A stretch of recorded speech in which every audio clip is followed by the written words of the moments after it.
আমার নবীর কোনো দিন একদিন যাইতো, 2 দিন যাইতো, 3 দিন পার হয়ে যাইতো, পেটে খাবার নাই, হাঁটতে পারে না, কাতর হয়ে গেলেন।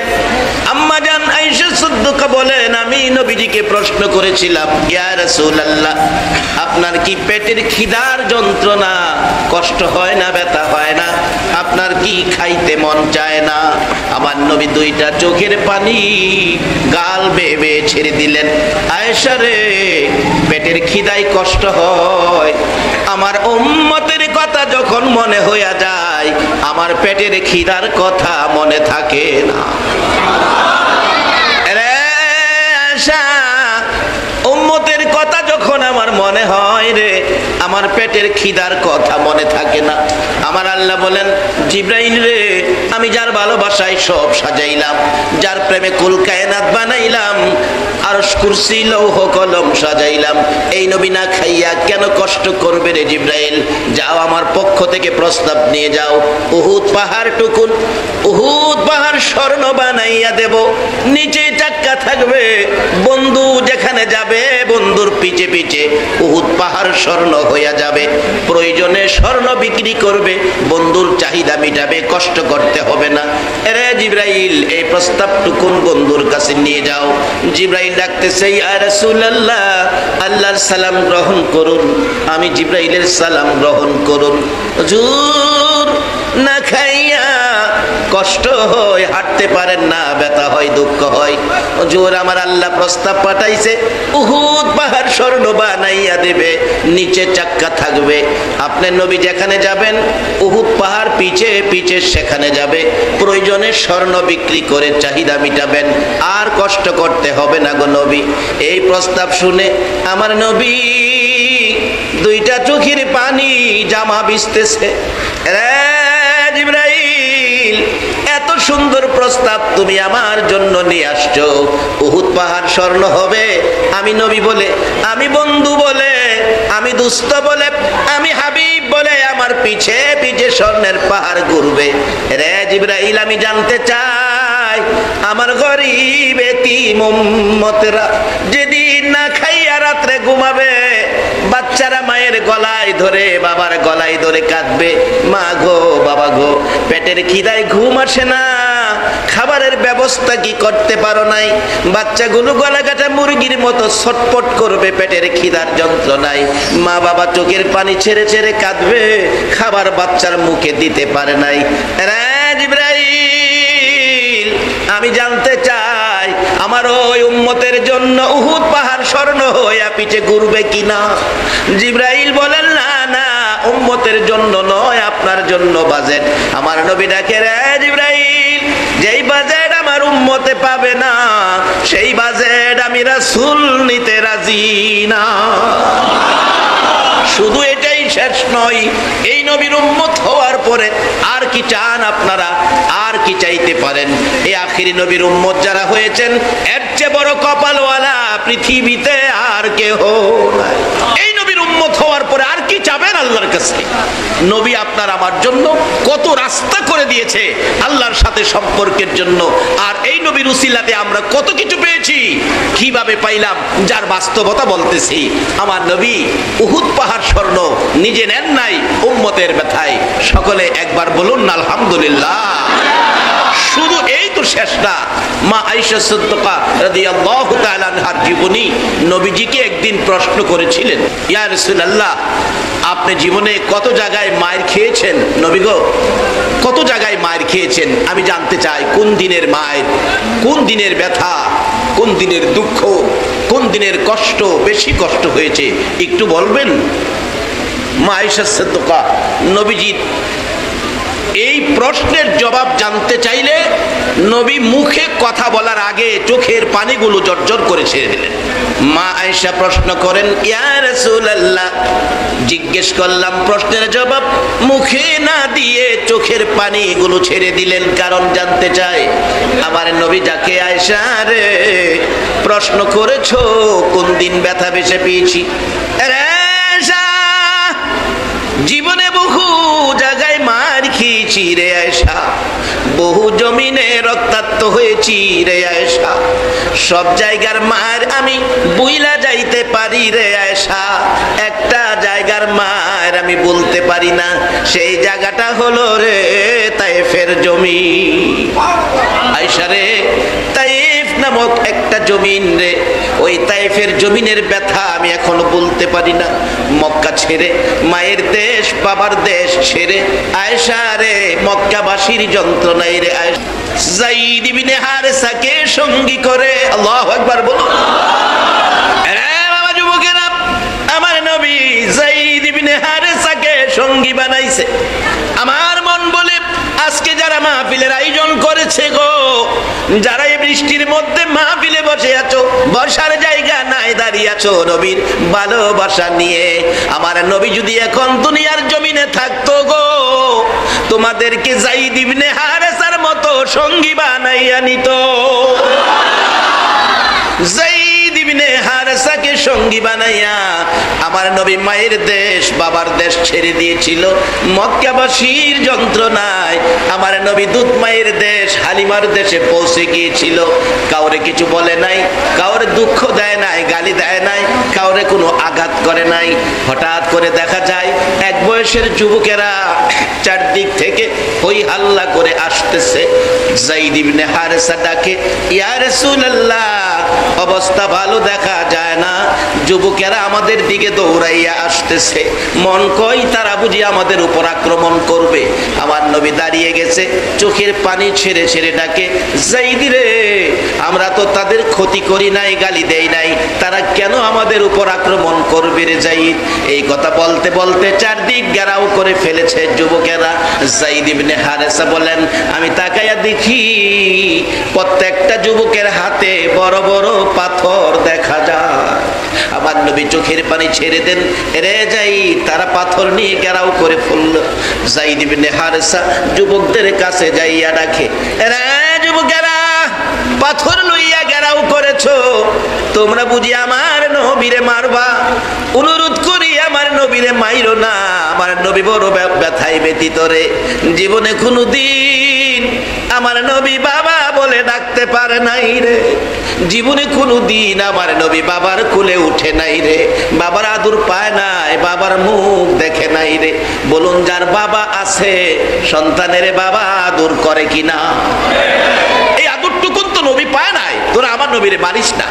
আজকে যারা ফৌজদার হাটে চাকরি করেন, ঈদের ছুটিতে বাড়িতে যাবেন, ট্রেনে যান আর বাসেই যান, রাস্তাঘাটে একটু সময় বেশি হয়ে গেছে, আপনার রেল স্টেশনে ট্রেন পৌঁছতে রাত্র 12টা বাইজা গেছে, বাস স্ট্যান্ডে বাস পৌঁছতে রাত্র 11টা বাইজা গেছে, যায়া দেখুন আপনার আমার বুড়া বাবা আপনার আমার জন্য রেল স্টেশনে রাত্র 12টা পর্যন্ত দাঁড়ায় আছে কিনা বলুন।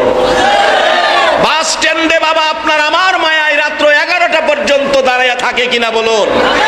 সেই আদরটুকু তো আমার নবী পায় নাই, শুধু বাবাই দাঁড়ায় রয়েছে, এটাই শেষ নয়।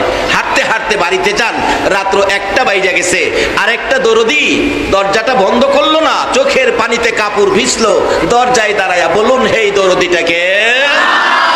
আজকে সেই মা বাবার জন্য দোয়া হবে, মা বাবা কেমন জিনিস সেটাও আলোচনায় আসবে। একটু কষ্ট হইতেছে কি আপনাদের? ঘন্টাখানিক সময় দিতে রাজি আছেন? আল্লাহ তুমি কবুল করো, সকলে বলুন আমিন। মহব্বতে আরেকটু দরুদ শরীফ পড়ুন, আল্লাহুম্মা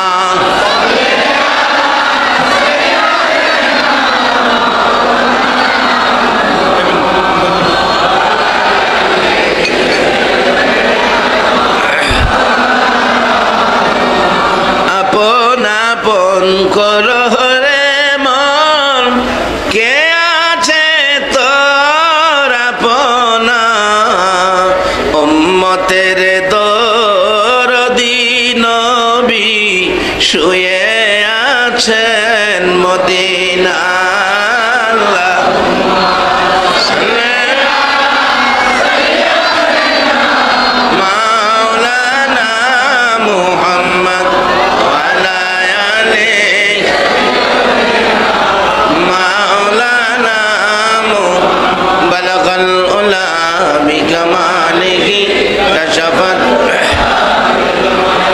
सुनत जमियो खसाले की ও ফৌজদারহাট এলাকার মা বোনেরা, মাগো তোমরাও কান পাতিয়া শোনো গো মা, কারণ যেই ঘরে রঙের শাড়ি পরে বউ হইয়া ঢুকছো, এ ঘর থেকে তোমাকেও একদিন সাদা কাফন পরাইয়া বিদায় করে দিবে। তুমি আখিরি নবীর উম্মত হয়ে যদি কবরে যেতে পারো, আল্লাহর সাথে সম্পর্ক করে যদি কবরে যেতে পারো, তাহলে কবর তোমার জন্য কি হবে? আসতেছি সামনে, আসুন আলোচনায়। আমি বলছিলাম আমরা আখিরি নবীর উম্মত, নবী আমাদের জন্য কত কিছু আদায় করেছেন আল্লাহর কাছ থেকে, একটাও নিজের জন্য নয়, আল্লাহর কসম সবগুলি উম্মতের জন্য। সেই নবীকে চিনা আমাদের দরকার আছে কিনা? সেই নবীর মাধ্যমে আল্লাহ পাবেন, সেই নবীর মাধ্যমে আল্লাহর রাস্তা পাবেন, সেই নবীর মাধ্যমে আল্লাহর জান্নাত পাবেন। বলতেছিলাম নবীর জীবনটা উম্মতের জন্য ব্যথা, উম্মতের জন্য ব্যথিত, উম্মতের জন্য কষ্ট। আমরা কি সে নবীর উম্মত হয়ে কিছু সময় কষ্ট করতে পারি না? আজকের এই বৃষ্টির ভিজা কষ্ট ওই রক্ত ভিজা সাহাবীদের সাথে কবুল হয়ে যাবে। কে আজকের মাহফিলের আয়োজক? কে বাবা তোমরা এত কষ্ট করে বৃষ্টির দিনে মাহফিলের আয়োজন করেছো? কেমন মা তোমাদেরকে পেটে রাখছে?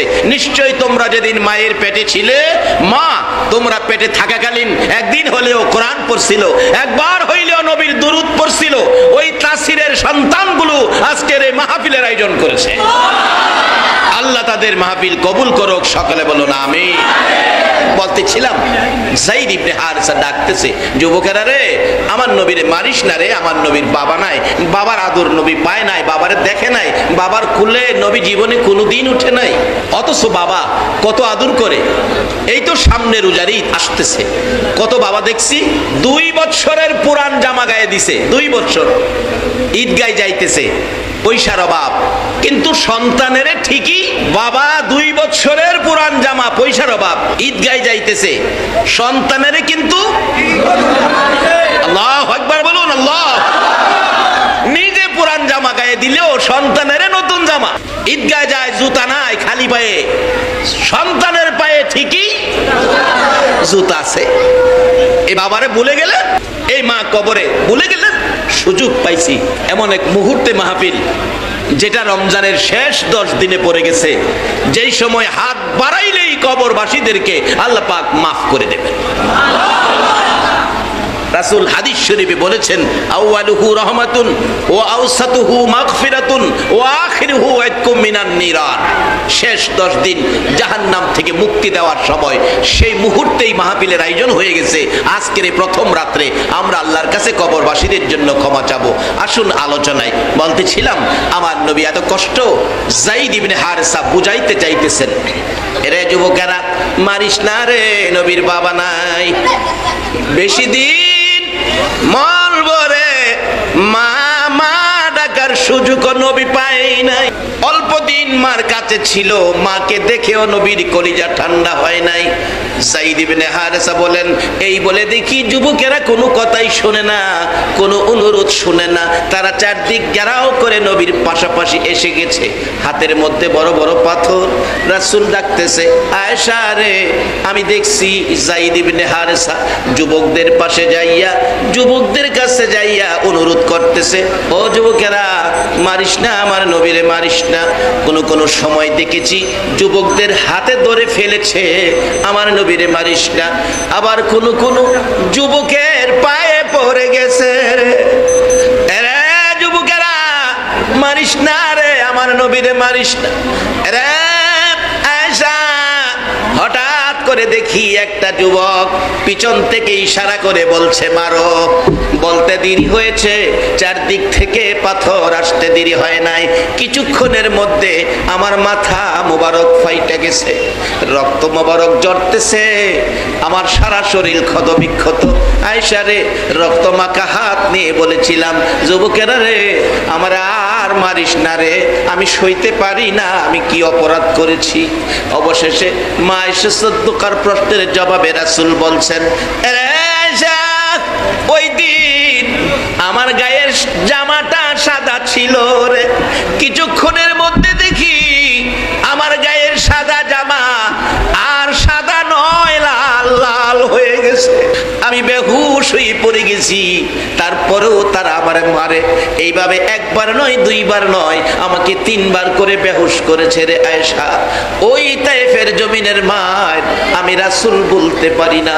আম্মা জান আয়েশা সিদ্দিকা বলেন, ইয়া রাসূলুল্লাহ, এত মায়ের এত কষ্ট তায়েফের জমিনে পেয়েছেন আয়েশা রে, তারপরও তারা আমাকে রেহাই দেয় নাই। 3 বার করে বেহুশ করে আমাকে রেখে তারা চলে গেলে যায়েদ ইবনে হারেসা আমাকে কুলে করে পাহাড়ের কিনারে নিয়ে বসাইলে আমার আল্লাহ সান্ত্বনা দিয়ে জিবরাইল পাঠাইলেন, জিবরাইল, আমার বন্ধুর কষ্ট আর আমি সহ্য করতে পারি না, বন্ধুর কানে খবর দাও, বন্ধু যদি অনুমতি দেয়, বন্ধুর গায়ে যারা হাত তুলেছে, বন্ধুকে যারা রক্তাক্ত করেছে, সাদা জামা লাল করেছে, বন্ধু অনুমতি দিলে তাদের বিচার হবে, তাদের দুনিয়ার থেকে বিদায় করে দেওয়া হবে। জিবরাইল আমার নবীর সামনে যাইয়া আমার নবীকে সান্ত্বনা দিতেছিলেন, ইয়া রাসূলুল্লাহ, আপনার গায়ে যারা হাত তুলেছে প্রতিশোধ নেব, বিচার করব, অনুমতি দেন, অনুমতি চাই। আমার নবী ছোট্ট ছোট্ট সুরে ডাকে, জিবরাইল রে, অনুমতি চাস, বিচার করবে। রে জিবরাইল, আমি নবী বিচারের নয়, প্রতিশোধের নবী নয়, তারা আমাকে চিনে না বলে আমারে মারছে রে, এই মাইরের বিনিময় আমি চাই না রে জিবরাইল, অনুমতি যখন পেয়েছি আমার কথাটুকুন শোনো। রে জিবরাইল, আমার এই জামাটা সাদা ছিল রে, রক্তে লাল হয়ে গেছে, এই লাল জামাটা আমার প্রভুর দরবারে জমা রাখতে চাই। হাসরের জমিন যেদিন কায়েম হবে রে, আদা তুফরে সূর্য নেমে আসবে। রে জিবরাইল, আমার উম্মতেরা নবী কই, নবী কই বলে চিৎকার মারবে। ওই দিন দুনিয়ার বিচার আমি চাই না, এই রক্ত মাখা জামাটা লইয়া প্রভুর দরবারে যাব, এই রক্ত মাখা লাল জামার বিনিময় আমার আল্লাহ যেন আমার উম্মতের মাফ করে দেয়।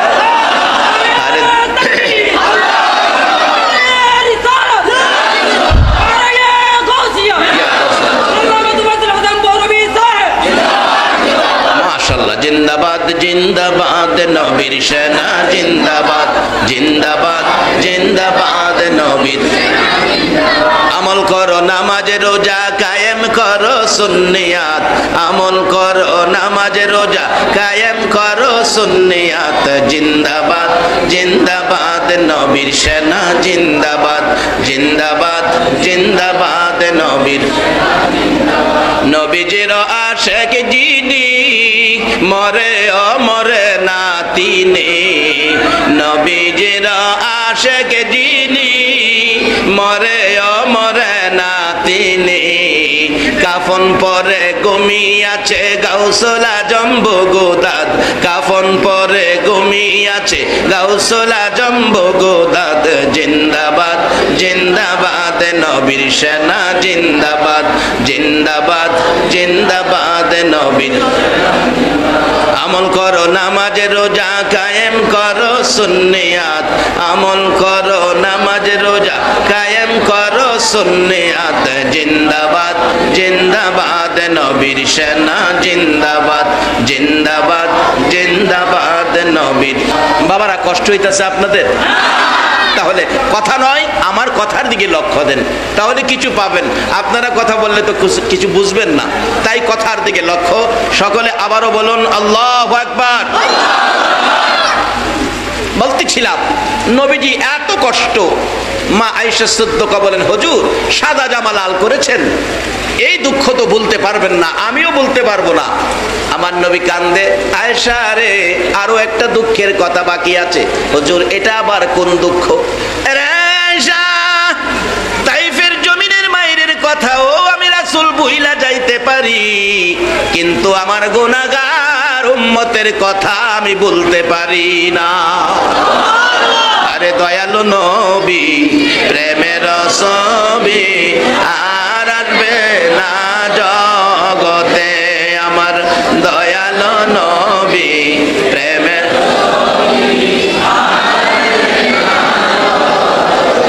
হাসর দিনে উম্মত বিনে, হাসর দিনে উম্মত বিনে যাবে না নবীজি বেহেশতে। দয়ালু নবী, প্রেমের নবী আর আনবে না জগতে, আমার দয়ালো নবী প্রেমে আর আনবে না। 63 সাল জিন্দিগি কাছে বলে উম্মতি, 63 সাল কাছে বলে উম্মতি, এখনো কান্দে শুয়ে মদিনাতে নবী, এখনো কান্দে শুয়ে মদিনাতে, দয়ালো নবী প্রেমের ছবি আর আনবে না জগতে, আমার দয়ালো নবী প্রেমের।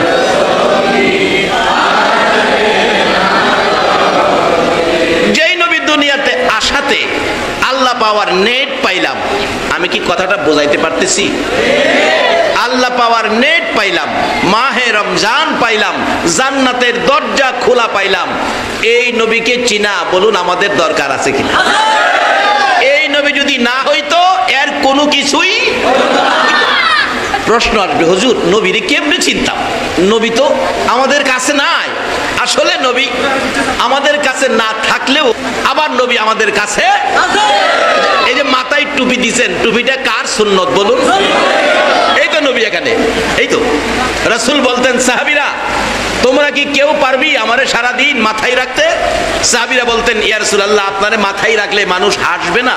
রাসূল বলেন, মানুষ হাসুক, তবু আমাকে খুশি করার জন্য আমাকে সারাদিন মাথায় রাখবে। তোমরা কে কে আসো? সাহাবীরা হাত তুলছে, হুজুর আমরা সকলে আপনারে মাথায় রাখবো। হুজুর সিস্টেমটা কি, কিভাবে রাখবো দেখাইয়া দেন। রাসূল বলেন, আমার সুন্নত টুপি, এটা আমার মহব্বতে যারা সারাদিন মাথায় রাখলো, সেই যেন আমি রাসূলকে সারাদিন মাথায় রাখবো। তাইলে রাসূল আমাদের কাছে আছে কিনা বলো? যার বাস্তব হলো নবীর সুন্নত। এই নবীকে যদি চিনেন আর এই নবীকে যদি ঘরে নেন, এই নবীর আদর্শ যদি ধরতে পারেন, তাহলে কি পরিমাণ আল্লাহর সাথে সম্পর্ক হইতে পারে যার বাস্তব। একজন মহিলা জীবনী থেকে আমার নবী যখন যুবক মক্কা নগরীতে, সারা মক্কায় নবীজির গুণ গরিমা ছড়ে গেল। মোহাম্মদ নামে একটা যুবক মক্কা নগরে, এত সুনাম, এত ভালো চরিত্র, স্বভাব, আখলাক, কথাবার্তা, চাল চলন। নাকি আমার নবীর মধ্যে কোনো বেজাল ছিল? বাঙালি জবাব দাও, বেজাল ছিল? কিন্তু সেই নবীর উম্মতের চরিত্রে কিছু বেজাল, সেটা দূর করার জন্যই তো আজকের মাহফিল। এখান থেকে আমরা আদর্শ নেব, রাস্তা নেব। নবীর চরিত্রে কোনো রকমের কোনো ভেজাল। এই গুণ গরিমা সারা মক্কায় ছড়ে গেলে প্রথমত এই নবীর আশেক হয়ে প্রস্তাব করলেন মা খাদিজাতুল কুবরা, একজন মহিলা, ধনাঢ্য ব্যক্তি ছিলেন, প্রচুর সম্পদ ছিলেন। উনি প্রস্তাব করলো, দেখো তো এত ভালো আচার আচরণ ছেলেটা, দেখো তো এই মোহাম্মদকে নিয়ে আমার ব্যবসায় চাকরি দেওয়া যায়, কারণ ভালো ছেলে হলে ব্যবসায় কোনো সমস্যা হবে না, ব্যবসার মালামাল ক্ষতি হবে না, টাকা পয়সা বেশ কম হবে না। একটু দেখো। প্রস্তাব পাঠাইলে নবীজির চাচা আবু তালিব নবীজিকে নিয়ে খাদিজার বাড়ির সামনে দাঁড়াইয়া ডাকতেছে, খাদিজা বাড়িতে আছেন? আছি তো, বেরিয়ে আসেন, আমার ভাতিজাটা নিয়ে আইছি। খাদিজার জীবনী লেখে, খাদিজা ঘর থেকে বাইরিয়া দেখে বাড়ির সামনে যেন একটা পূর্ণিমার চাঁদ উদয় হইয়া রয়েছে। মা খাদিজা ডাকে, আবু তালিব এ কি তোমার ভাতিজা? শুধু এই জায়গায় নয়, আমার নবীর কীর্তিকারণ ঘটনা আরো বহুত আগেই ঘটে গেছে। আল্লাহু আকবার বলুন। যেদিন আমার নবী মক্কার জমিনে তাশরীফ এনেছেন, নবীর বরকতে সমস্ত পৃথিবী নবীজির কদম মুবারক লাগার সাথে সাথে সমস্ত পৃথিবী মসজিদের মতো পবিত্র বলে ঘোষণা হয়ে গেছে। এই নবী পাইয়া বলুন আপনারা খুশি না বেজার? আর কি চাবেন? এত বড় বাজেট আল্লাহর কাছে। দয়ার নবী, মায়ার নবী 3 দিন পার হয়ে যায় আমেনার ঘরে, বাবা নাই রে, নবী এতিম। নবীজির আপন চাচা হযরতে আব্বাস রাদিয়াল্লাহু তাআলা আনহু বলেন, আমি 3 দিন পার হইয়া গেলে রাত্রের বেলা ভাতিজাকে দেখতে গেলাম, ঘরের দরজার পাশে যাইয়া দেখি ঘরের ভিতরে পূর্ণিমার চাঁদ যেন ঢুকাইয়া রাখছে। তখন বিদ্যুৎ ছিল না, জেনারেটর ছিল না, এত আলো এত ফর্সা কোত্থেকে আসলো? দরজার ফাঁকি দিয়ে আব্বাস বলেন, তাকিয়ে দেখি এটা বিদ্যুৎ জেনারেটর নয়, আকাশের চাঁদ নয়, এটা দিয়ে আমার ভাতিজা, আমার ভাতিজা এত সুন্দর, আমার ভাতিজা। আব্বাস দুইটা চোখের পানি ছেড়ে ছেড়ে কান্দে, আব্দুল্লাহ রে দেখা যা তোর কত সুন্দর সন্তান হয়েছে, যাকে একটা নজর দেখলে কলিজা ঠান্ডা হয়ে যা।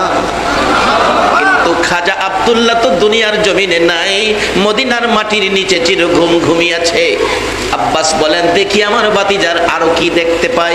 দেখে যে দুলনাটার মধ্যে শোয়া ছিল, মানুষ ছাড়াই দুলনাটা এইভাবে নড়তেছে, মানুষ নাই, দুলনা নড়তেছে।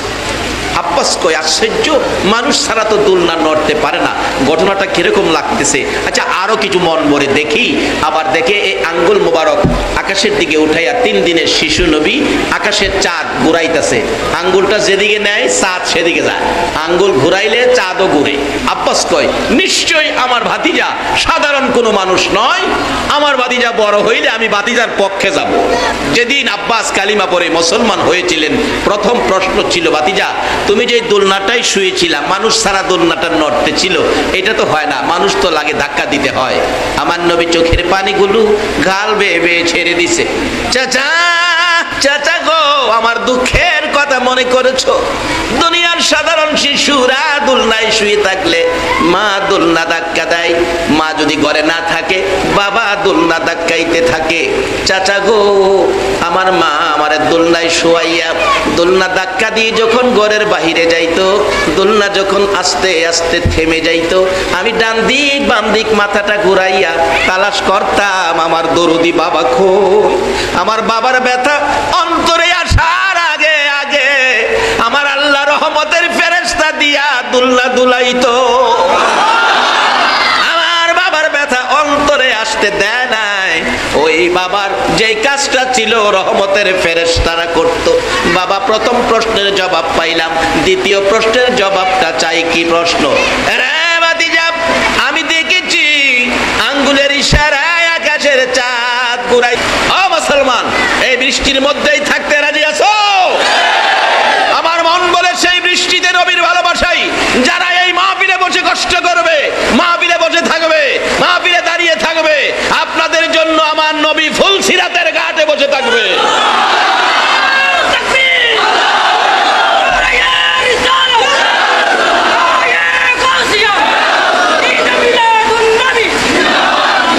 আল্লাহুম্মা সাল্লি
নবীর চাচা হযরত আব্বাস বলেন, হ্যাঁ বাবা, দ্বিতীয় প্রশ্ন বাকি রয়ে গেছে। কি প্রশ্ন?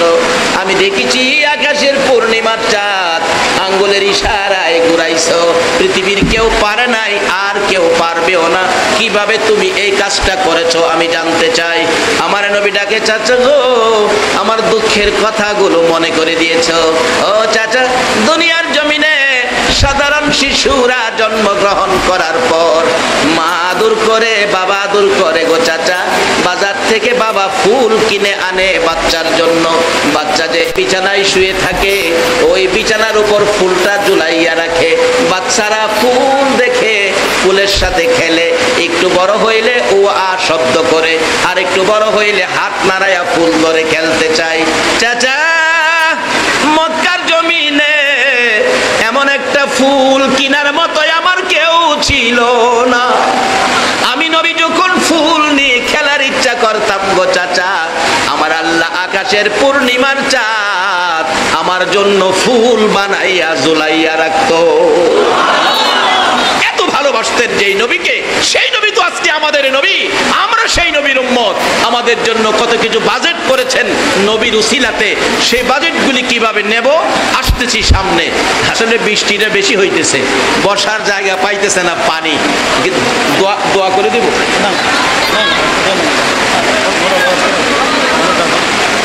কি বলেন? দোয়া করে দেব? বৃষ্টিতে ওয়াজ শুনবেন? আল্লাহ এই বৃষ্টিতে ওয়াজ শোনার মুহূর্তটা, এই বরকতময় রমজানের এই সময়ে আল্লাহ তুমি নাজাতের ফায়সালা করে দিও। হাসরের ময়দানে যদি আর কিছুই আমাদের পছন্দ না হয়, নবীর ভালোবাসার বৃষ্টি ভিজা মাহফিলটাকে উসিলা করে আমাদের জন্য নাজাতের সাদা পোশাক পরায়া মসজিদের কোণার ওই চারপায়া খাটে শোয়া কবরে নিয়া শোয়া দিয়ে আসবে, আর কোনোদিন কেউ তোমার খবর নিবে না। বলুন এই দিন আমাদের প্রত্যেকের সামনে আছে কিনা? এই উদ্দেশ্যে তো রাসূল আমাদের একটু উপদেশ দিয়ে গেছেন। উপদেশটা কি? কাফা বিল মাউতি ওয়াইজান, একটা ওয়াজ যথেষ্ট, তুমি মৃত্যুর কথাটাকে স্মরণ করো। আচ্ছা বলুন, আমরা সকলেই একদিন মরতে হবে কিনা? তাতে কারো কোনো আপত্তি আছে? যেই হোক, আসুন আমরা নবীর কথা মানি না, কিছু রোজগার আজকে এই মাহফিল থেকে করে নেই। এবার আমার নবীর পরিচয় কিভাবে পাবেন, পরিচয় কিভাবে নেবেন? মা খাদিজাতুল কুবরা রাদিয়াল্লাহু তাআলা আনহার জীবনী বলেন, আমি ঘর থেকে বেরিয়ে দেখি আকাশের পূর্ণিমার চাঁদ যেন আমার ঘরের সামনে উদয় হয়ে গেছে। জিজ্ঞেস করলেন, ও আবু তালিব, এ কি তোমার ভাতিজা? তোমার ভাতিজা? যা শুনছি সব চেহারার মধ্যে আছে। আমি তোমার ভাতিজাকে ছাড়বো না, আমি চিনা ফেলাইছি। মা খাদিজা চিনা ফেলাইছে। আজকে যারা মাহফিলে বৃষ্টির মধ্যে বসে আছেন, আমার মন কয় আপনারাও চিনা ফেলাইছেন। এই নবীকে একদিন এই কষ্টের বিনিময় আল্লাহ যেন ঘুমের ঘরে স্বপ্নে দেখাইয়া দেয়। বলুন, নবীজিকে যদি একদিন স্বপ্নেও ঘুমের ঘরে দেখা যায়, জাহান্নামের আগুন কি হবে? আওয়াজ করে বলুন, কি হবে? একদিন যদি কেউ স্বপ্নেও দেখেন জাহান্নামের আগুন চিরতরে হারাম। আল্লাহ আজকের এই কষ্টের বিনিময় আর কিছু দেখবা না দেখ, নবীজিকে একদিন ঘুমের ঘরে স্বপ্নে দেখাইয়া দেখ। সকলে বলো না আমিন। আসুন আলোচনার দিকে লক্ষ্য দেন। আলোচনা আমি সংক্ষেপ করে শেষ করে দিব, যেহেতু বৃষ্টি বেশি, কম সময়ে বেশি কথা বলতেছি। মা খাদিজা বলেন, ও আবু তালিব, তোমার ভাতিজাকে আমি ছাড়বো না, আমার ব্যবসায় চাকরি দেব। জিজ্ঞেস করলো, তোমার ভাতিজার লেখাপড়া কি? ব্যবসায় তো হিসাব কিতাব লিখতে হবে, লেখাপড়া জানে? আবু তালিব কয়, আমার ভাতিজা তো লেখাপড়া জানে না। কারো লেখাপড়া শিখাইব কে? নবীর ভাতিজার তো বাবা নাই, অল্প বয়সে মা মারা গেছে, লেখাপড়া শিখানোর কেউ নাই, কাজী লেখাপড়া জানে না। আচ্ছা, আপনাদের ধারণা কি নবী কি লেখাপড়া জানে না? আল্লাহু আকবার বলুন, আল্লাহু আকবার। নবী যেই ভার্সিটিতে লেখাপড়া করছে, এই ভার্সিটি ছাত্র একজন, শিক্ষক একজন। ছাত্র একজন, ছাত্র হলো নবী মুহাম্মাদুর রাসূলুল্লাহ, শিক্ষক হলো লা ইলাহা ইল্লাল্লাহ। যেই ভার্সিটিটা মক্কাতে, যার নাম জাবালে নূর, যে ভার্সিটির নাম জাবালে নূর, ওই ভার্সিটিতে ভর্তি হওয়ার কোচিং সেন্টার পৃথিবীতে নাই। একজনই ছাত্র, একজনই শিক্ষক। ক্লাস চলছে 27 বছর। কয় বছর? ক্লাস, এটাই ফার্স্ট, এটাই লাস্ট। এই ক্লাসের শিক্ষা এটাই ফার্স্ট, এটাই লাস্ট। 27 বছর বলতেছিলাম। তাদের ধারণায় নবী লেখাপড়া জানে না। আপনাদের ধারণা কি? যেই হোক, খাদিজা বলে আবু তালিব লেখাপড়া লাগবে না, একটা চাকরি আছে লেখাপড়া ছাড়াই করতে পারবে। সেই চাকরিটা হলো রাখাল, মরুভূমিতে বেড়া বকরি দুমবারে ঘাস পানি খাওয়াইবো, লেখাপড়া লাগবে না। আবু তালিব বারবার ভাতিজার দিকে চায়, আমার ভাতিজাটা এতিম, বাবা নাই মা নাই বলে আমি চাচা হইয়া এই মরুভূমিতে এমন একটা কষ্টের চাকরি ভাতিজারে দিতে পারি না। আমার নবী বারবার বলে, চাচা আমি পারবো, আপনি অনুমতি দেন, চাচা আপনি অনুমতি দেন, আমি পারবো। চাচার অনুমতি স্যার। নবী কি শিক্ষা দিল? ও যুবক, লক্ষ্য দাও কথার দিকে, নবীর আদর্শ কত সুন্দর। চাচার অনুমতি ছাড়া চাকরি করবে না, চাচার অনুমতি চায়। আর বর্তমান সময়ে কিন্তু বাপের অনুমতিও। মা খাদিজা কয়, ও আবু তালিব লেখাপড়া লাগতো না, আমি চিন্তা লাইছি। সকলের ভাগ্যে হয় না বাবা, সকলের ভাগ্যে হয় না। কত মানুষ বাসায় ঘুমাই রয়েছে, কিন্তু মাহফিলে আসার সুযোগ পাইছে। মা খাদিজা বলেন, মরুভূমিতে চাকরি, লেখাপড়া লাগে না। আবু তালিব কয়, খাদিজা আমি চাচা হইয়া ভাতিজার উপর এত বড় একটা জুলুম, মা নাই বাবা নাই বলে আমি করতে পারি না। চাচা করতে পারে না, ভাতিজা ডাহে, চাচা আমি পারবো তো, আমি পারবো, আপনি অনুমতি দেন। বাপের অনুমতি নাই না। আর নবী কি শিক্ষা দিছে? চাচার অনুমতি। ওখানে তো বাপের অনুমতি নিব দূরের কথা, বিয়া শাদীটা করলে বাপ ফেরে আরো গড়তে কি করে। কিন্তু নবী রাসূলের শিক্ষা কি? চাচারকে পর্যন্ত গুরুত্ব দিতে হবে, চাচার সাথেও কোনো কাজে পরামর্শ করতে হবে। বাপ তো আরো ঊর্ধ্বে। যার বাস্তব শুধু আমার নবীর জীবনী না, হযরত ইব্রাহিম আলাইহিস সালামের জীবনী খুলুন। ইব্রাহিম আলাইহিস সালাম সিরিয়া থাকে, ইসমাইল আলাইহিস সালাম মক্কায় বিয়ে করছে, বিয়ে করে চিঠি লিখছে, বাবা বিয়ে করছি, বউ দেখা যাও। ইব্রাহিম আলাইহিস সালাম ঘোড়া চালায়া, ঘোড়া মানুষ মক্কায় পৌঁছে ঘরের দরজায় ডাকতেছে, ইসমাইল বাড়িতে আছো? ইসমাইল ছেলের বাড়িতে বাবা আইছে, কত আনন্দের কথা। ও ইসমাইল বাড়িতে আছো? দরজা খুলো। ঘরের ভিতর থেকে ছেলের বউ ডাকে, কে তুমি এত বড় দুঃসাহস আমার স্বামীরে নাম লইয়া ডাকো? ইব্রাহিম আলাইহিস সালাম কয়, কয় কি রে আমার ভুলারে আমি ডাহি দুঃসাহস বলে? এটা তো গরম গরম দেখা যা। মাগো তোমার পরিচয়? আমি ইসমাইলের স্ত্রী। ইব্রাহিম আলাইহিস সালাম কয়, বাবা রে বাবা, এই স্ত্রী বলে? ইসমাইল কই? বাড়িতে নাই। আইবো এখন? কইতারি না। মা আমি তো বুড়া মানুষ, বহু দূর থেকে আইছি, দরজাটা খুলো, আমি ক্লান্ত হয়ে গেছি, আমি একটু ঘরে বসি, একটু রেস্ট করি, নাস্তা পানি খায়। ঘরের স্ত্রী জবাব দেয়, দরজা খোলা যাবে না। ইব্রাহিম আলাইহিস সালাম কষ্ট পাইছে, ছেলের বউয়ের এই ব্যবহার। ঘরের বাহির থেকে কয়, বৌমা ইসমাইল আসলে বইলো, বহু দূর থেকে একজন বুড়া মুসাফির আসছিল, বড় কষ্ট পাইয়া গেছে।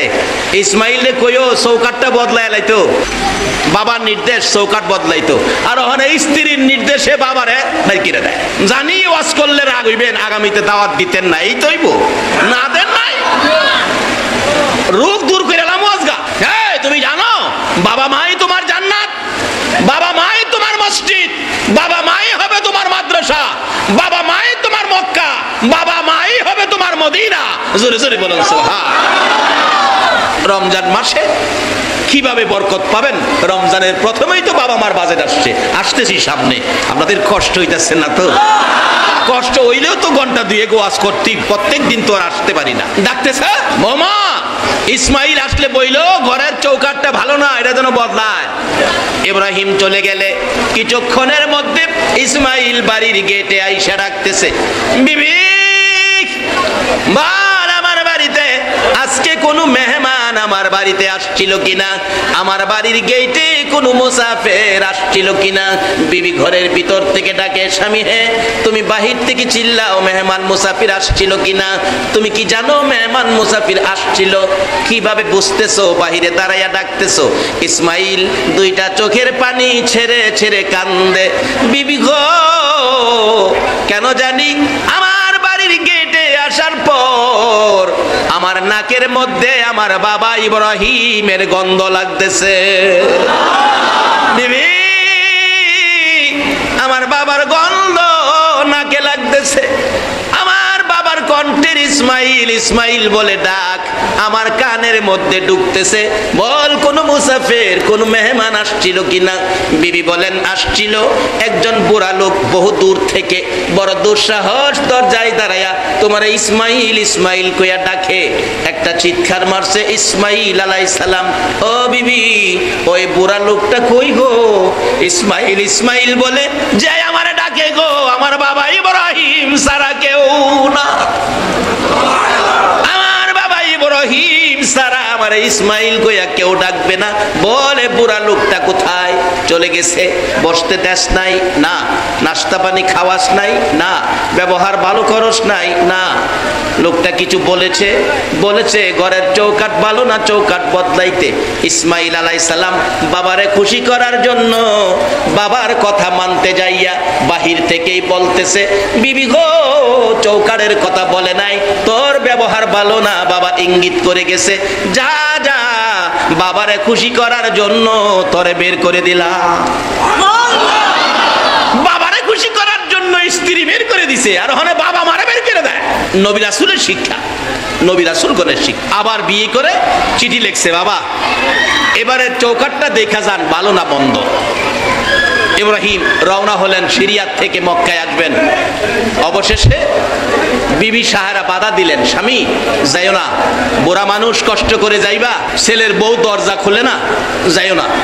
ইব্রাহিম আলাইহিস সালাম চোখের পানি ছেড়ে দিলেন, বিবি বাধা দিস না, আমার ছেলেটাকেও তো আমার দেখতে মন চায়, আমি একটু দেখে আসি, বাধা দিস না। সাহারা বলেন অনুমতি দিতে পারি, গোড়ার থেকে মাটিতে ভাও লাগাইতে পারবা না, একটু দেরি করতে পারবা না, একটা নজর দেখে আবার চলে আসবা। যাও, তাই করব। আবারও পরের দিন যায়া ওই বাড়ির গেটে ডাকতেছে, ইসমাইল বাড়িতে আছো? ইসমাইল। ওই পরের বিবিটা একটু ভালো, উনি বলতেছেন কে গো তুমি? এত সুন্দর করে, এত সুন্দর করে আমার স্বামীর নাম লইয়া ডাকো, নামে তো বোঝা যায় তুমি আপনজন হইবা, আপনজন। ইব্রাহিম আলাইহিস সালাম মনে কিছুটা শান্তি পাইলেন, এবারের বউটা মনে ভালো। মা তুমি কে? আমি ইসমাইলের স্ত্রী। ইসমাইল কোথায়? ঘরে নাই। বাবা আমার পরিচয় নিলেন, আপনার পরিচয় দেন। ইব্রাহিম আলাইহিস সালাম খুশিতে বললেন, মাগো আমি তো তোমার স্বামী ইসমাইলের কলিজার টুকরা বাবা ইব্রাহিম খলিল। এই কথা বলতে দেরি একটা চিৎকার মেরে দরজাটা খুলে দিয়ে পায়ে পড়ে গেছে। বাবা কেমন আছেন? বাবা গোড়া থেকে নামেন, ঘরে আসেন। ইব্রাহিম খুশি, আর বৌমার দিকে তাকিয়ে বলতেছেন, বৌমা নামতে পারবো না গোড়ার থেকে, তোমার বড় শাশুড়ির নিষেধ, দেরি করতে পারবো না, চলে যেতে হবে। ডাকতেছে ওই পরের বউ শ্বশুরের পায়ে পড়ে, শ্বশুর আব্বাজান নামেন, গোড়ার থেকে নামেন, আমি আপনাকে যেতে দিব না। প্রত্যেক দিন আমার স্বামী ইসমাইল ঘুমের ঘরে বসে বসে ইব্রাহিম ইব্রাহিম বলে কান্দে, বাবা বাবা বলে ডাকে, একটা নজর দেখার জন্য আমার স্বামী ইসমাইল পাগল পাগল হইয়াছে, ইসমাইলের সাথে দেখা না করে আপনাকে যেতে দিব না। গোড়ার থেকে নামেন। মাগো তোমার শাশুড়ির সাথে কথা দিয়ে আসছি, আমি তো মাটিতে পাও দিতে পারবো না। বৌমা ডাকতেছে, বাবা মাটিতে পাও দেওয়া নিষেধ, তাহলে আমি মাটিতে নামাবো না, আপনি একটু অপেক্ষা করেন। কিতাব লেখে বড় একটা পাথর ধাক্কাইয়া ধাক্কাইয়া দরজার কিনারে নিয়ে বলছে, বাবা গো শাশুড়ি মা মাটিতে নামতে নিষেধ দিয়েছে, পাথরের মধ্যে তো নামতে নিষেধ দেয় নাই, পাথরের মধ্যে নামেন। নামেন। সুবহানাল্লাহ। এই যাইতে বউ আছে ওহান, আরো গর্তে বাইর করে দেয়।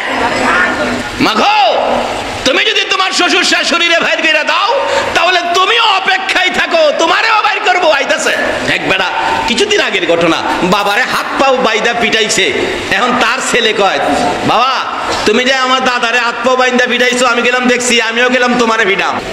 চেহারার দিকে তাকাইলে একটা কবুল 7টা উমরা হজের নেকি পাওয়া যায়। এ রমজানের বরকত 3 কিসিমের ব্যক্তি পাবে না, 3 কিসিমের ব্যক্তি রমজানের বরকত পাবে না। এর মধ্যে একজন হলো যারা বুড়া মা বাবার খেদমত করে না। যেই হোক লম্বা ঘটনা, আমি সংক্ষেপ করে আনছি, মেন আলোচনায় যাচ্ছি। এবার ইব্রাহিম আলাইহিস সালাম ঘরের ভিতরে পাথরে দাঁড়াইলেন, কিছু নাস্তা পানি খাওয়াইয়া বিদায় দিলেন, চলে গেলেন। ইব্রাহিম বলতেছে, বোমা ইসমাইল আসলে বইল এবারে চৌকাট ভালো, এটা যেন জীবনে না বদলায়। ইব্রাহিম কিছুক্ষণ পরে চলে গেলে ইসমাইল তো আবারও এসে গেছেন বাড়ির গেটে, আইসা আগের মতো ডাকতেছে, বিবি বল আমার বাড়ির গেটে কোনো মুসাফির, কোনো বুড়া মানুষ আসছিল? বিবি বলেন হ্যাঁ আসছিল তো। কই, কোথায় রাখছোস? কে সেই মুসাফিরটা? তুমি কিভাবে বুঝতেছো মুসাফির আসছিল? যে তোমার কাছে কেমন মনে হইতেছে? কে আসছিল বলো তো? ইসমাইল বলে মন খয় আমার বাবা ইব্রাহিম খলিল আসছে। কিভাবে জানো? আমার কাছে বাবার চেহারাটা চোখের সামনে বেশি উঠতেছে। বিবি বল কে আসছিল? বিবি জবাব দেন স্বামী গো আসছিল গো বাবা ইব্রাহিম, ইব্রাহিম আসছিল গো।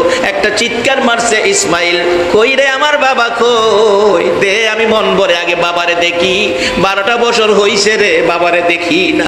আমার নবী বলেছে উম্মতেরা রে, মা বাবার চেহারার দিকে যদি একটা বার মায়ার নজরে তাকাও, একটা কবুল 7টা উমরা হজের নেকি পায়া যাইবা। বলুন আমার নবীর কথা সত্য না মিথ্যা? নবীর কথা মানা আমাদের দরকার আছে কিনা? নবীর কথা মানবে যারা হবে জান্নাতি। বলুন নবীর কথা মানবে যারা হবে জান্নাতি। না মানিয়া আবু জাহেল হইল দোজকি, না মানিয়া নবীর কথা মানবে যারা হবে জান্নাতি। নবীর কথা মানবে যারা হবে জান্নাতি। না মানিয়া আবু জাহেল হইল দোজকি, না মানিয়া। আমার নবী বলেছে উম্মতেরা রে, মা বাবার চেহারার দিকে মায়ার নজরে তাকাইও। সাহাবীরা আরজ করেন ইয়া রাসূলুল্লাহ, আমি যদি বারে বারে তাকাই এত নেকি কি আমি পাবো? রাসূল বলেন একদিনের মধ্যে যদি 100 বার তোমার মা বাবার চেহারার দিকে তাকাও, 100টা কবুল হজের নেকি তুমি পায়া যাইবা। এই শিক্ষা ছিল নবী রাসূলের শিক্ষা। ইসমাইল আলাইহিস সালাম ডাকে, ও বিবি দরজাটা খুল, আমার বাবা কই আমি দেখি। দরজাটা খুলে দিলে ঘরের ভিতরে যাইয়া ইসমাইল এতিমের মতো কান্দে, কই গো আমার বাবা কই? বিবি ডাকতেছে স্বামী গো কাইদো না, ঘরের ভিতরে আইসা দেখো বাবারে রাখতে পারি নাই, বড় শাশুড়ি থাকার অনুমতি দেয় না, বিদায় চলে গেছে। বাবার পায়ের দাগ আমি পাথরের মধ্যে রাইখা দিছি। আমার বাবারে আদর করছস, নাস্তা পানি খাওয়াইছস, বাবা কি কিছু বলে গেছে যাওয়ার সময়? হ্যাঁ বলে গেছে, এবারের চৌকাট ভালো, জীবনে যেন না বদলাও। ইসমাইল মুস্কি হাসি দিয়ে বলছে বিবি গো চৌকাটের কথা বলে নাই, বাবা তোর ব্যবহার ভালো বলে গেছে। যা আমার বাবার দোয়া পাইছস, আমার বাবার দোয়া পাইছস, আর আমার ভালোবাসা তোর জন্য খুলে দিলাম। এই ঘরে আর কোনো ঝামেলা আছে? সেই ইসলাম নাই ঘরে, ঘরে ঘরে ঝামেলা ঢুকছে। কি বলেন ঢুকে কিনা? একটাই কারণ, মা বাবা শ্বশুর শাশুড়ির দোয়া দিতে পারে না। অহংকার দিনের মহিলারা মাগো শ্বশুর শাশুড়ির দোয়া নাও, স্বামীর ভালোবাসা নাও, এই ঘরে জান্নাতের বাগান হয়ে যাবে। যার বাস্তব আইসে গেছি সামনে, অল্প সময় বেশি কথা বলতেছি। এইবার নবীর শিক্ষা, চাচার অনুমতি, কথাটা খেয়াল আছে? চাচা আপনি অনুমতি দিলে আমি চাকরিটা করতাম, খেয়াল আছে না কথাটা? আরে খেয়াল রাখলে তো আমার নবীর কথাই খেয়াল রাখতে হইব। অন্য নবীর কথা খেয়াল না রাখলেও আমাদের কোনো অসুবিধা হবে না, কিন্তু আমাদের নবীর কথা আমাদের খেয়ালে রাখবে, তাইলেই আমরা ইমানদার। নবীজি ডাকে চাচা অনুমতি দেন। চাচা কই বাবা পারবা তুমি মরুভূমির কষ্ট? জি আমি পারবো, যাও অনুমতি দিলাম। এবার চাচার অনুমতি। আমার নবী খাদিজার বাড়িতে রাখাল, খাদিজার বাড়িতে সকালবেলা ঘুম থেকে উঠে ডাকতেছে, খাদিজা আপনার বেড়া বকরি দুম্বা উট কয়টা আছে আমারে গইনা বুঝাইয়া দেন, আমি চাকরি শেষে আপনারে গইনা বুঝাইয়া দেন। খাদিজা কয় এই কারবার তো আর জীবনে দেখি নাই রে, বাঘবাল্লুকে পাহাড়ে ভর্তি, বাঘবাল্লুকে খেয়ে ফেলে আমার তো অনেক হাজার হাজার বেড়া বকরি, তুমি কয়টা নিবা কয়টা বুঝাইবা? আমার নবী কয় খাদিজা চিন্তা করেন না, দায়িত্ব আমার, হিসাব কিতাব আমি বুঝাইয়া দেব। আচ্ছা অন্য রাখালেরা তো কোনোদিন ঠিক মতো বুঝাইতে পারে নাই, কিছু বাগে খায়, কিছু হারায়া যায়, কারণ ছাগল তো বুঝে নয়, এটা তোর কথা শুনে না, এদিক সেদিক দৌড়ে বাগে টাগে খায়। খাদিজা কই রাখাল কি কই রে, গইনা নিব গইনা বুঝাইবো, এই রাখাল তো আর জীবনে পাইছি না। আল্লাহ কয় এই রাখাল তুই পাইবি কই? এই রাখাল আমি এই সৃষ্টি ওই করছি না। খাদিজা কই তাহলে আপনি গনেন। আমরা নবী রাখাল খাদিজার ঘরে বকরি ঘরে ঢুকছে, গনতে কয়টা আছে বকরি। বকরি চিনেন? বকরি কি ছাগল। ছাগল গনতে গনতে গনতে গনতে গইনা দেহে ছাগল আছে 1200। ছাগল কয়শো? আপনি 4টে ছাগল লইয়া কালকা বাইরে আপনারা পাগল বানাই লইব। ঘাস খাওয়াইতে নিবেন, দেখবেন একটা বাইরিয়া একটা দৌড় দিয়ে আপনারা 3টা ভেস মারছে, দুইটা দুই দিকে টানতাছে, পিছনেরটা মাটির নিচে 4 আঙ্গুল পাও 2টা গাইরা খার রয়েছে, হ্যাঁ খারিয়া মাথা মুচকায়, আমার গলা ছিঁড়া গেলে গাও আমি সামনে যাইতাম না। আচ্ছা এমন একটা বিরক্ত ছাগলে করে কিনা কন? এই ছাগল পাইছে নবী খাদিজার বাড়িতে, গন্যা কয়শো? আচ্ছা নবী রাসূলের পরশে ছাগল গিয়া ছাগলের দাম বাড়ছে না কমছে? আচ্ছা কোন তো মহিষ কন, গরু কন, দেশি মুরুগ কন, ফার্মের মুরুগ কন, ছাগল কন, গোশতের দাম সবচেয়ে বেশি কোনটা? খাসি ছাগলের গোশত। 1200 খাদিজা 1200 পাইছি 1200। খাদিজা কই জানি লেখাপড়া জানে না, আবার দিলে হেও সুবহানাল্লাহ কইতেন না? এই নবীর পক্ষে আছে কে? কয় না কে আছে? আমরা যদি হে নবীর পক্ষে যাই, আল্লাহ কি আমরার পক্ষে আসবে না? কিভাবে আসবে? আইতেছি সামনে। হিসাব লেখা 4 জাতের পশু খাদিজারে হিসাব বুঝাইয়া ঘরের ভিতরে ঢুকিয়া সব গলার থেকে রশি ছাইড়া দিতেছে। খাদিজা কয় রাখাল এ কি করতেছেন? বাচ্চাগুলি ছাড়েন, মা জাতি হাতে রাখেন, না হয় এলোমেলো হয়ে যাইব। রাসূল কয় খাদিজা এটা তোমার দায়িত্ব না, আমার দায়িত্ব, তুমি খালি দেখো। খাদিজা কয় কাম কাজ ছাইড়া দিলাম, দেখেই লই। আমরা নবীর খেলা দেয়। খাদিজা কয় কাম কাজ আমি ওদিন থেকে ছেড়ে দিছি, দেখি বেড়া বকরি দুম্বা গলার থেকে সব ছাইড়া দিছে। ছাইড়া দিলে কি হইব? কোনো এলোমেলো করে না, ঘর থেকে বাহির হইয়া দৌড়দা বাহিরে গিয়া সব এক নজরে আমার নবীর দিকে তাকায়া থাকে। 4 জাতের পশু জানোয়ার, 4 পায়া জানোয়ার যদি 4 জাতের জানোয়ার এক হয়ে যদি আমার নবীর দিকে তাকায়া নবীরে চিনতে পারে, আমরা উম্মত হইয়া নবী চিনা দরকার আছে কিনা? নাকি নবী লইয়া দলাদলি করবেন? দলাদলিটা ভালো হবে না। এই নবী চিনেন, নবীর পক্ষে আসেন। নবীর জীবনী খাদিজার জীবনীর থেকে দেখুন, 4 জাতের 4 পায়া জানোয়ার, দলাদলি নাই, হিংসা বিদ্বেষ নাই, এক নজরে নবীর দিকে তাকায় দিছে। পশু হইয়া যদি নবী চিনতে পারে, আমরা উম্মত হইয়া কি নবী চিনা দরকার আছে না? এই নবী না চিনা পর্যন্ত আল্লাহ পাওয়ার কোন রাস্তা নাই। আমি কি কথাগুলো বুঝাইতে পারতেছি? এইবার নবীজি আগে আগে যায়, বেড়া বকরি দম্বা বিছে সব লাইন ধরছে। আমরা নবী লাইনের নবী না বে লাইনের নবী? আমরা নবীর উম্মত হইলে কি চলাফেরা লাইনে আইতে হইব না বে লাইনে চলতে হইব? বাবারে আমি কি কথাটি বুঝাইতে পারতেছি? যদি এই নবীর উম্মতের পরিচয়ে ফুলসিরাত পার হইতে চান, তাহলে লাইনে আইন, লাইন ছাইরা আর যায় না। বলে হুজুর লাইন কই পাবো? ওহনো নবীর পছন্দের লাইন আছে। মহল্লায় মহল্লায় মসজিদ আছে না? মসজিদের মধ্যে লাইন আছে। কিসের লাইন? কয় না কিসের লাইন? এটা নবীর পছন্দের লাইন। এই লাইনে যে দাঁড়াইবেন তারে না লইয়া নবী ফুলসিরাত পারিত না। এটা নবীর পছন্দের লাইন।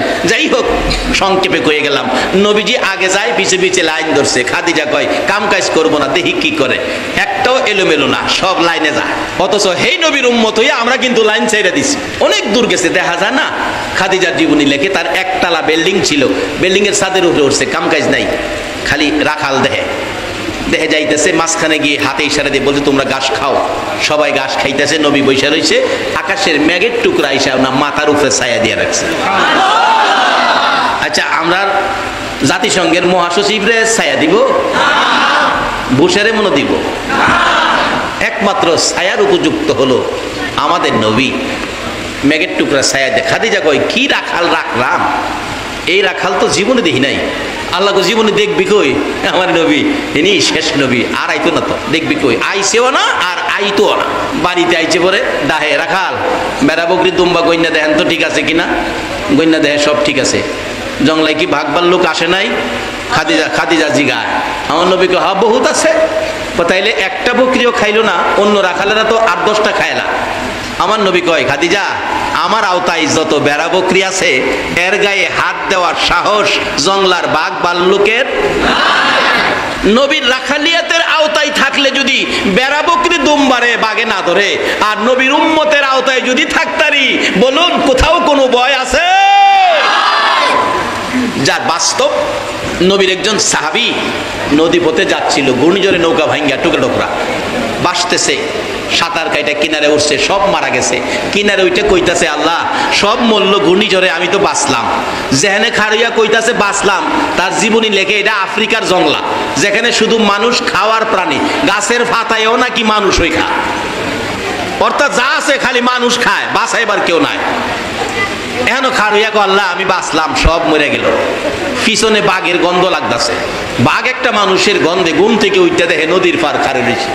আল্লাহ, একটা মানুষ চোখে দিতে পায় না, নদীর পার খাড়ে রয়েছে। বাঘে কয় খুব ভালোছে, খায়া পানি খাই আয়া হইয়া তা হবো। বাঘ যাইতাছে নবীর সাহাবিরে খাইতো, বাঘ পিছে চাইয়া দেখে সাহাবি, নবীর সাহাবি চাইয়া দেখে বাঘ তো আই পড়ছে কাছাকাছি। অবশেষে কয় আল্লাহ মরছিলাম সবাই সাথেই মরতাম, এখন তো বাঘের পেটে যাবো।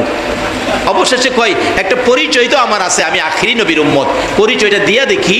ও ভাগ, আমার দিকে আইতেছস, আমারে খাবি, আমারে খাইস না, আমার পরিচয় জানোস, আমি আখিরি নবীর উম্মত।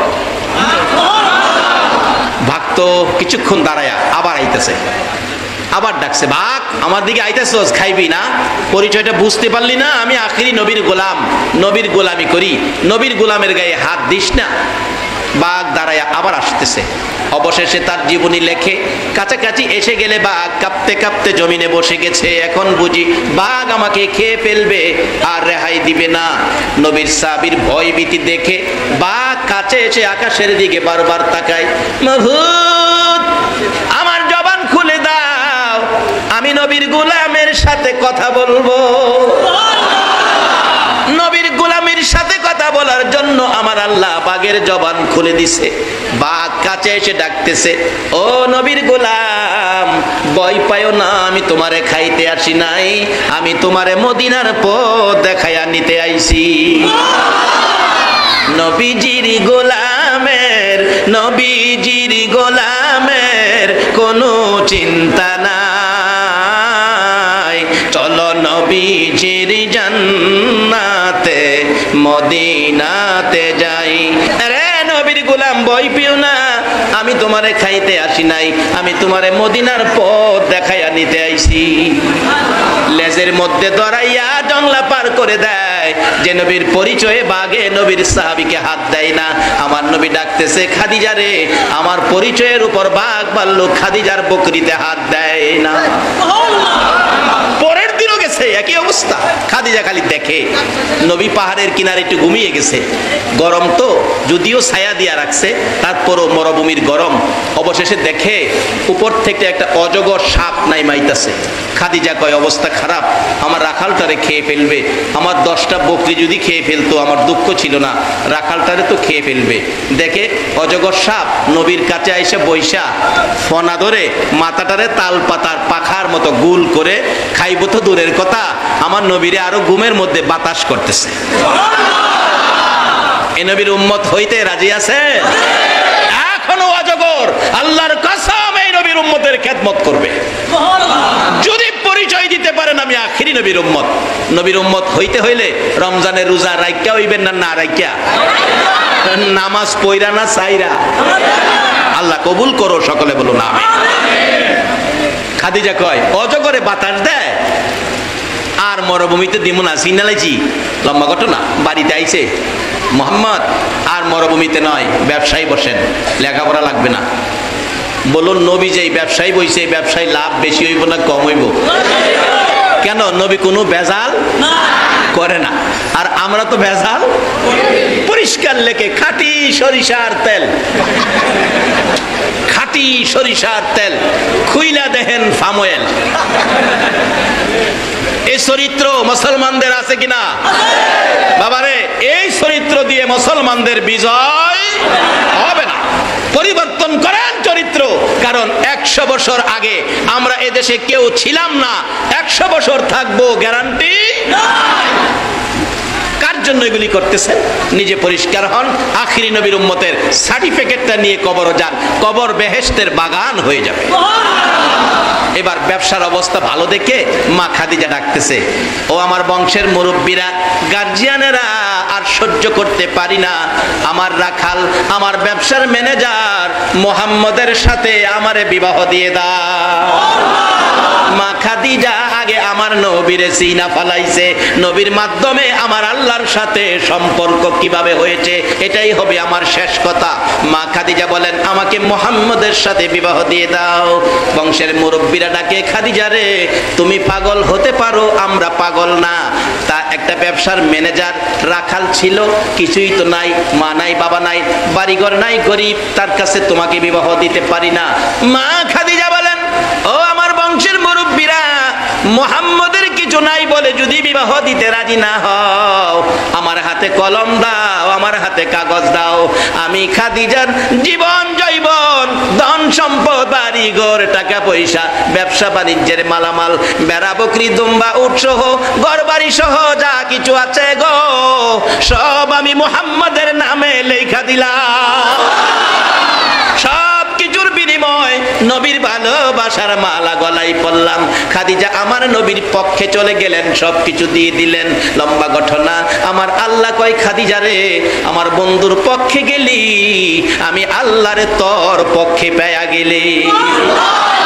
এ নবীর পক্ষটাই হলো আল্লাহ পাওয়ার পক্ষ, যা বাস্তব। এই তো মা খাদিজা বলেন, হুজুর আমি সব আপনাকে দিয়ে দিলাম। এবার নবীর পক্ষে গেল, বিবাহ বন্ধনে আবদ্ধ হয়ে কালিমা পড়ে মুসলমান হয়ে গেল। লম্বা ঘটনা, সংক্ষেপ করছি। মা খাদিজা যেদিন দুনিয়ার থেকে বিদায় হবে, মা খাদিজা কাঁদতেছেন।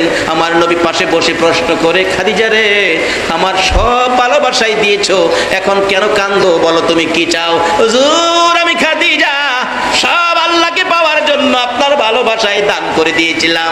নবী গো, আমি আজকে তিনটা জিনিস চাবো, দিবেন কিনা বলেন? কি তিনটা জিনিস? একটা হলো, আমি খাদিজা আজকে যদি মৃত্যু হয়ে যায়, আমার বাজারের কিনা কাফন আমার গায়ে লাগায়েন না, আপনার একটা পাঞ্জাবি মুবারক দিয়ে আমারে কাফন পরাবেন, যাও খাদিজা। 2 নাম্বার দাবি হলো, যেই কবরের ভিতরে আমাকে শোয়াবেন মক্কা নগরে, ওই কবরের ভিতরে আপনি নবী একটুখানি শুয়ে আসবেন। বলুন, যেখানে নবী আছে সেখানে আযাব গজব আসতে পারবে কিনা? নবী যেখানে, আল্লাহর রহমত 100%।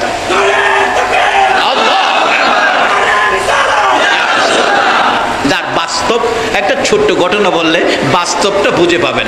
আপনার ভারতের একটা ঘটনা, ভারত আমাদের পার্শ্ববর্তী রাষ্ট্রই তো ভারত।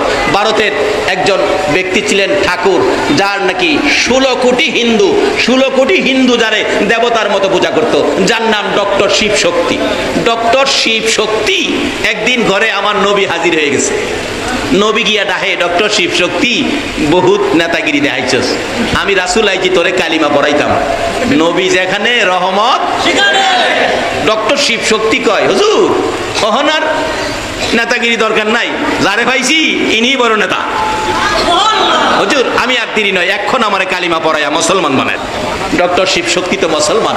সকালে ঘুম থেকে উঠে অন্যদিন সূর্যের পূজা, গাছের পূজা, তুলসী পূজা, আজকে কোনো পূজা টুজা করে দরজা ওই খুলে না। আর যেই ঘরে নবী আয়া গেছে, ডক্টর শিব শক্তির বিবি নাস্তার টাইমে নাস্তা বানায়া দরজায় ধাক্কাইতেছে, ঠাকুর কর্তা দরজা খুলেন।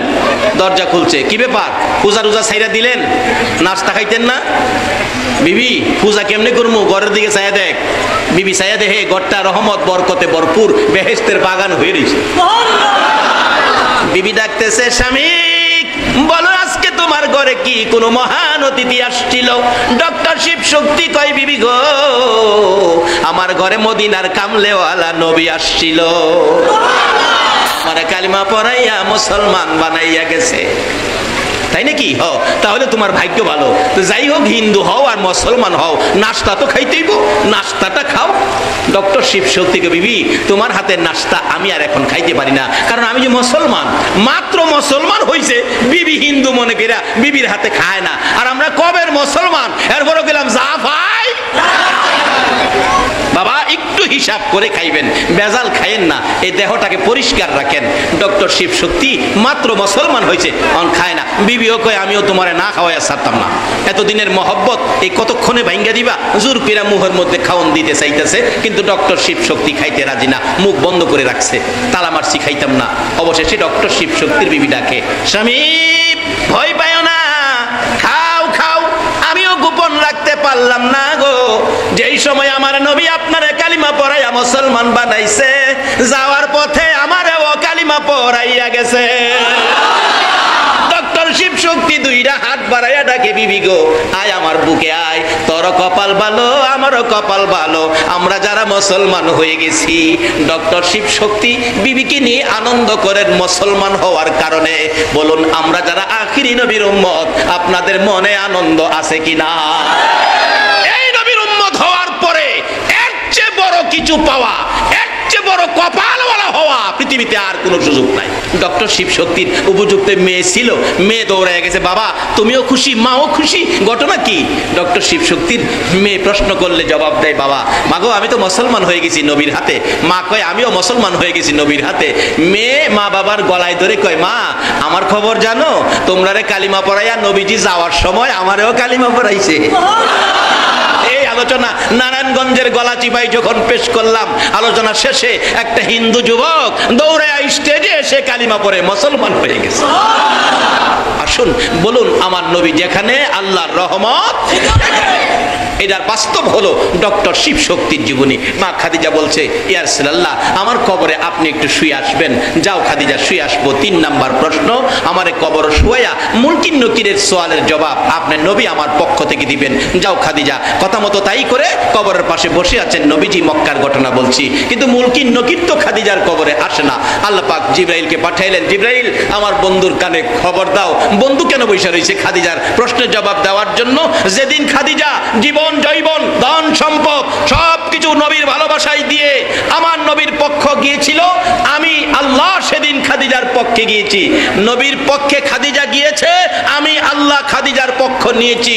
আজকে মুনকির নকিরের সওয়ালের জবাব রাসূলের দিতে হবে না, আমি আল্লাহ নিজে আদায় করে দিয়েছি।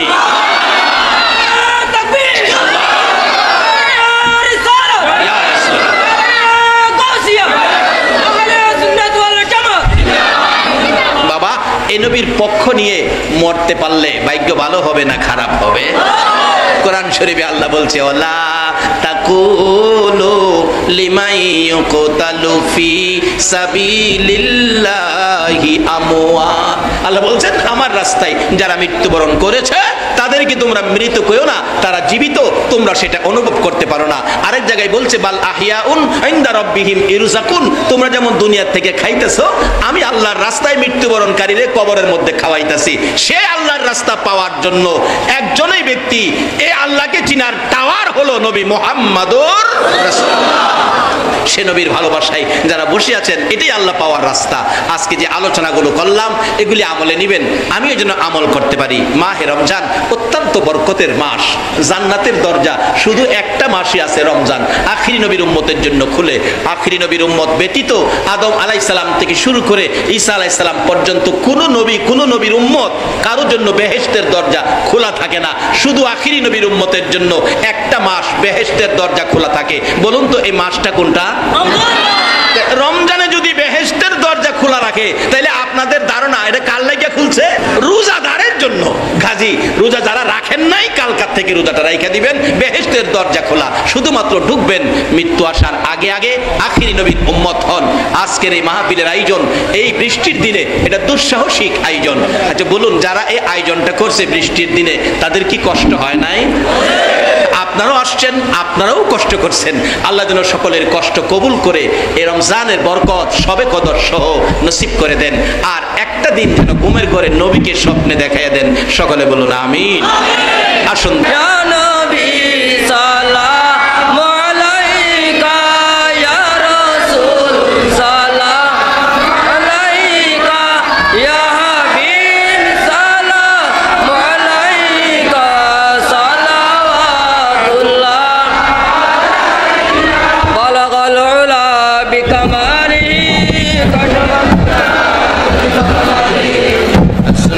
जमियो खिसालिही सल्लल्लाहु अलैहि बलगल उला बिकमालिही कशफत दुजा बिजमालिही हसनत जमियो खिसालिही सल्लल्लाहु अलैहि।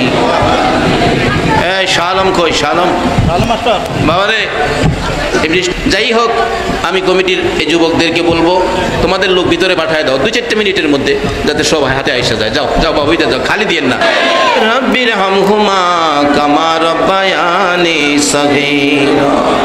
রব্বুল আলামিন মাহে রমজান রহমতের মাস, বরকতের মাস, জান্নাতের দরজা খোলার মাস, গুনাহ মাফের মাস। প্রভু গো, সবে কদরের মাস, তোমার আদরের রোজাদার লইয়া হাত বাড়াইছি। মাবুদ, এ রোজাদার হাত বাড়াইলো, তুমি বলো এ হাতগুলি দেখে তোমার মায়া লাগে নি গো আল্লাহ। মাবুদ রে, বসার জায়গা পায় না, পানিতে দাঁড়াইয়া রইছে, তোমার এই আদরের বান্দার হাত দেখে তোমার দয়া লাগেনি। এই রমজান মাসে তোমার আদরের বান্দা লইয়া হাত বাড়াইছি। আল্লাহ গো, তুমি জিগাও না তোমার বান্দারা কেন হাত বাড়াইছে। আল্লাহ গো, তুমি জিগাও না গো কেন জানিয়া না জানিয়া, ইচ্ছা অনিচ্ছায়, প্রকাশ্যে গোপনে যা গুনাহ করেছি, আজকে রমজানের ইজ্জতে এই মাহফিলের খাতিরে আমাদের সকলের জীবনের গুনাহগুলো ক্ষমা করে দাও। মাবুদ, ক্ষমা যে চাইলাম তুমি ক্ষমা করছো নি গো আল্লাহ।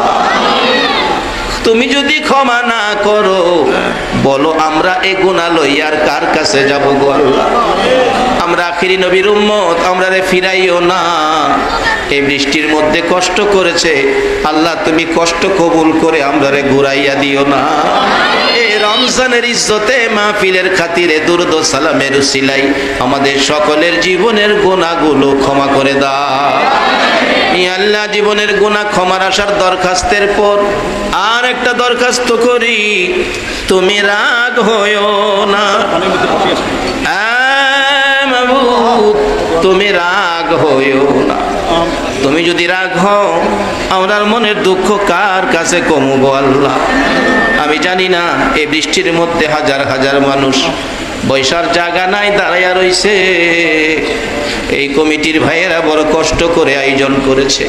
আমাদের মধ্যে কার মনে জানি কি দুঃখ, কি ব্যথা আছে, কার জানি মনে দুঃখ মানায় রে মানা, কার জানি মনে দুঃখ বাবা নাই গো বাবা না।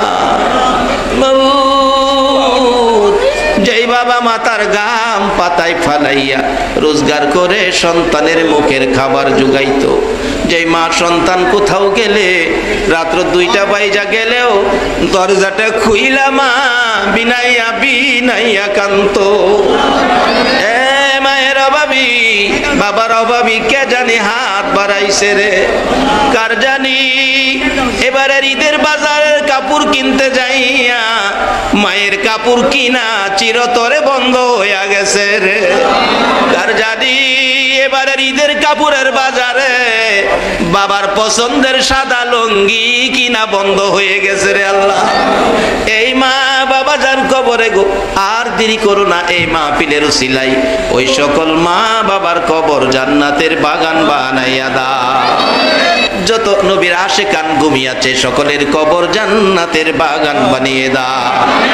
আজকের মাহফিলের আয়োজন যারা করেছে তাদের বংশধর যারা কবরে, সকলের কবর জান্নাতের বাগান বানিয়ে দাও। এই মাহফিলে যারা সাহায্য সহযোগিতা করেছে, বুদ্ধি পরামর্শ দিয়েছে, তাদের বংশধর যারা কবরে সবাইকে মাফ করে দাও। মাবুদ, আজকের মাহফিল তুমি কবুল আর মঞ্জুর করে নাও। এই মাহে রমজানের ইজ্জতে আমাদের সবাইকে তুমি এই মাহফিলের বরকত, রমজানের বরকত সবে কদর সহ নসিব করে দাও। আল্লাহ গো, আমরা এই পর্যন্ত যে বৃষ্টির মধ্যে কষ্ট করেছি, কত মানুষ বসতে পারে না, নিচে পানি দাঁড়াইয়া রইছে। এই মাসুম বাচ্চাদের কষ্ট কবুল করছো নি গো আল্লাহ। আল্লাহ, এই কষ্টের বিনিময় আর কিছু দাও বা না দাও, তোমার নবীরে একদিন ঘুমের ঘরে স্বপ্নে দেখাইয়া দাও। একদিন আমার নবীরে স্বপ্নে দেখাইয়া আমাদের কলিজা ঠান্ডা করে দাও। আর না হয় একদিন আমরা সোনার মদিনা লইয়া যাও। মনে বড় আশা ছিল। আল্লাহ কি কয় বান্দা? মনে বড় আশা। আল্লাহ গো, তোমার বান্দা কি কয় তুমি শোনো। সালাম আমি করব গিয়ে, আল্লাহু আকবার বলুন, আল্লাহু আকবার। সালাম আমি করব নবীজির রোজায় মনে বড় আশা ছিল। আল্লাহ তোমার বান্দার মনে আশা মদিনা যাইতো, আল্লাহ গো মদিনা না দেখাই আশাদা কাফন গায়ে লাগাইও না। যে নবী উম্মত ছেড়ে আরশে গেল না, সিদরাতুল মুনতাহায় গেল না, জান্নাতুল ফিরদাউসে গেল না, সোনার মদিনার মাটিতে শুয়ে কান্দে গো, এই সোনার মদিনা না দেখাই আশাদা কাফন গায়ে লাগাইও না। ইয়া আল্লাহ আজকের মাহফিলে যারা এ পর্যন্ত কষ্ট করেছে, আমাদের মধ্যে যারা বিমার শেফা করে দাও, যারা নামাজি নামাজ কবুল করে লও, যারা নামাজ পড়ে না নামাজের বুঝ দিয়ে দাও, যারা রমজানে রোজা রাখছে গো রোজা সহ সেহরি তারাবি কবুল করে লও, যারা রোজা রাখে না বাকি রোজাগুলো রাখার তৌফিক দিয়ে দাও। ইয়া আল্লাহ রমজানের বরকত সবে কদর সহ নসিব করে দাও গো আল্লাহ। মাহফিল শেষে মিলাদ শেষে যারা যেখানে যাবে সহি সালামতে পৌঁছাইয়া দাও। যতগুলো দরখাস্ত করলাম সবগুলো তুমি কবুল আর মঞ্জুর করে নাও। কি লিখছে? আর আমার নিজের লেখা গজলের বই। আল্লাহু তাআলা আলা খায়রি খালকিহি মুহাম্মাদি ওয়া আলা আলিহি ওয়া আসহাবিহি আজমাইন বিহাক্কি লা ইলাহা ইল্লাল্লাহু মুহাম্মাদুর রাসূল।